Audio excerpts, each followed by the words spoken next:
All right. So we're going to build off of what we learned about span, and we're going to talk about vector spaces now. So there's a formal definition for vector spaces, and there might be more to this, but this is all that I think is important, is that it's closed under, and I should specify this is scalar multiplication, and then addition of vectors. So these are the same two combinations we've been working with this whole time. So remember, that's multiplication by a scalar and adding two vectors together. Remember, those are the only two things we can really do linearly. Um, what does being closed means? Well, a vector space is a collection of vectors, right? So let's say we're in R2, and let's take all of R2, because that actually ends up being a vector space. Being closed means that we can take any vector, and we can do either of these two things. We can multiply by a scalar or add it to another vector, and we will stay within this vector space. So let's take the first part, the scalar multiplication part. No matter what I multiply this by, I'll get some other vector. Maybe it'll be bigger, maybe it'll be shorter, maybe it'll point backwards. But no matter what I do, I'm going to stay in R2, right? That resulting vector will still be in R2. Same is I add it to another vector. Now, this other vector has to also be in the vector space. But if I take two random vectors in the vector space, say this one and this one, and I add them together, I'm going to get some resulting vector that's still in R2. I can't ever escape R2 using these two operations. So that's what it means to be closed. And so R2, as I've already said, is an example of a vector space. One other property that emerges from this requirement is that the zero vector has to be in the vector space. And this is very easy to see because say you choose 0 to be your scalar multiple, well then you're going to multiply by 0, you're going to end up having a 0 vector, and that resulting vector has to be within your vector space in order for it to be closed. So 0 also has to be in your vector space. That's kind of a corollary requirement. So let's do a couple examples of whether things are or are not vector spaces, just to kind of practice whether we understand this requirement. So the first one we can talk about is all of the vectors in the first quadrant of R2. So it could be this, it could be this, it could be right along the x-axis, right along the y-axis, short, long. Is that a vector space? And maybe you can pause and think about it. The answer is no. If you thought it was, maybe you thought, oh, if I choose this vector and I scale it up, I'm still going to be in the first quadrant, so I'm still in kind of our vector space. However, you can multiply by negative numbers. So if you use this first combination here and you set this constant c equal to like -2, your resulting vector might look like this. And remember, our vector space was supposed to be just the first quadrant. So therefore, we're not closed under scalar multiplication, and therefore, just being in the first quadrant is not a vector space. What about all the vectors in the first, which is over here, and the third quadrant over here? Because we noticed we kind of spilled out into the third quadrant. So maybe think about whether that is a vector space. All the vectors in the first and third quadrant. And hopefully you've had some time to think about it.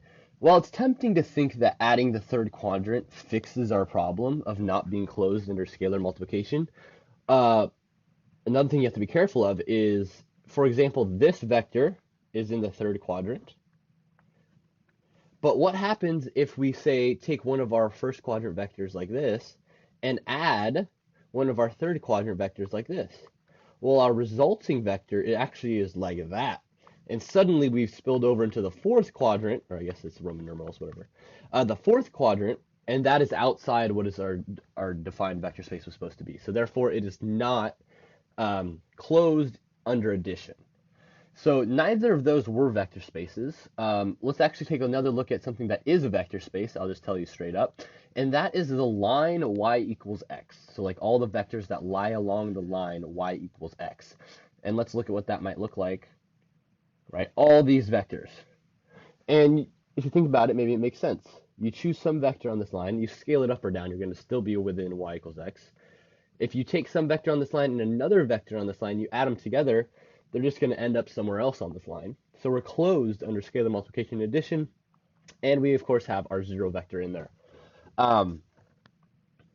This may remind you a little bit of the span stuff that we did last video, and there's actually a very strong relationship here in that every vector space can be described by how it's the span of some vector or vectors. What I mean by that is we've determined that this kind of y equals x line is a vector space. And what this means is that we can represent it as the span of some vector. And if you remember from the last video, this was the span of the vector 1, 1. Now notice this wasn't the only choice. We could have said it's the span of the vector 2, 2, and that's equivalent, right? And if you also remember from last video, we're kind of moving on to this next bullet point now, basis. What does that mean? If you remember from last video, we talked about how if we took the span of two vectors that point in the same direction, say it was 1, 1 and 2, 2, that it still gave us. All right, I'm back from fixing my hard drive issue. I have a lot of memory right here now, but I don't remember at all what I was talking about. I think I was talking about how in last video we added that 2, 2 vector, and we found that since it pointed in the same direction as 1, 1, because they were linearly dependent, that the resulting span did not increase in size. As a result, we could say that this line y equals x is the span of these two vectors. But notice how that's kind of extraneous. The inclusion of this second vector is not necessary to fully explain or describe this vector space, right? This vector space of all the vectors on y equals x. So this is where the idea of basis comes in. And a basis is the vectors, and I should specify it's the lowest number, as in count, lowest number of vectors whose span is the vector space.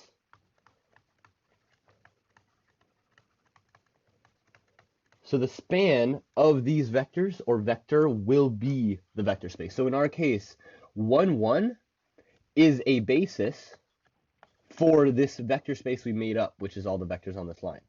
2, 2 is also a basis. However, the collection 1, 1 and 2, 2 is not a basis because it is not the lowest number of vectors. We only need one vector to describe this, and that would give 2. Now, notice that the dimension of our vector space is going to be the number of vectors in our basis. This is because the definition of dimension is that it is the number of parameters we need. And if the basis has the lowest number of parameters possible, then the number of vectors in the basis will give us the dimension of the space we're looking at. And maybe I'll jot that down here.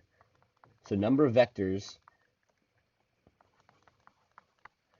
in the basis is the dimension of the space. So for example, we know that R2 is a two-dimensional space, which means that the basis for R2 is going to have 2 vectors in it. What 2 vectors should we choose? Well, there's an infinite number of possibilities. There is one condition, though, if you remember from last video, that they have to be linearly independent. They have to be pointing in different directions in order for their span to fill the entire two-dimensional plane. So what is a basis for R2? The classic example, and one that we'll see over and over again, are these 2 unit vectors. And we've used unit vectors before. Maybe you haven't given them a whole lot of thought. What are unit? I'm gonna be real with y'all. This is the second time I'm doing this. I don't know what happened. Lost my footage.